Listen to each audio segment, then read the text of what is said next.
Namaly ireo fanontaniana mifandraika amin'ny fahalalahana maneho hevitra fa mirimbahoaka ary nalafin'ny serasera iveriny antoko politika sasany fa sakatsakany eo amin'ny fandrindrana ny firosoana amin'ny fifidianana ny ministera ny serasera amin'ny mahampitondra teny ny gouvernemanta azy nandritra ny fionana no karakarain'ny CNI.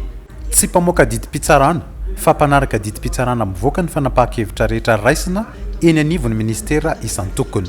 Tsy misy fahefan'ny ministra ny serasera sy ny kolontsaina na kely varay vety aza mikasika ny didim-pitsarana na ordonnance navoakan'ny tribonaly mikasika ny kahany MBS.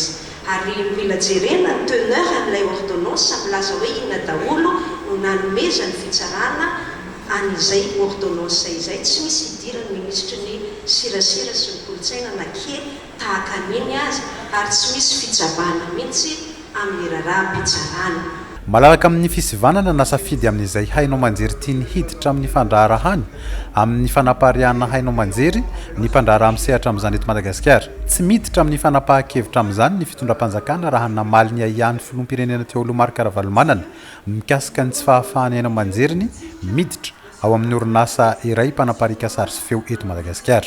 Mikasika ny resaka satelita izany tsy misy fahefanana kely aza ministra ny serasera ihany koa fa ny opérateur manao ny satelita no manapa-kevitra mampiditra na tsina hainao manjery ao anatin'izany. Za moa fantatra ohatra matofilo teo aloha fa manana onjam-peo ihany koa efa ela koa mpanangataka hiditra tao anatiny canal sat sy ny parabola fa mbola tsy nahazo ihany koa hatramin'izao.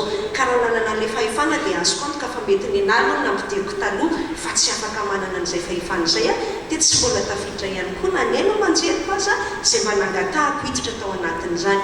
Mikasika ny savorovory tiankitarina nandritra ny famorim-bahoaka tao Antsirabe amin'ny maha-ministra Pia ny faritra vakina karatra ny Ramatola Tiana Rakotondrazafy ny vantana tamin'ny filoha teo Alomarika Karavalomanana mpitarika ny hetsika ny valiny teniny. Nisy ny fangatana nataonareo voalohany tao Avaratsena tao Macro dia nilaza taminareo ny tompon'andraikitra teo anivon'ny OMC hoe afindra toerana satria andro tsena io toeran'io izay fantatrareo tsara madelikata n'izay situation izay rehefa andro tsena. Nafindra teny amin'ny CDA vato fotsy izay sosikevitra nomenanareo. Tsy nanaiky an'izay ianareo dia nangataka indray atao amin'ny Le Rêve.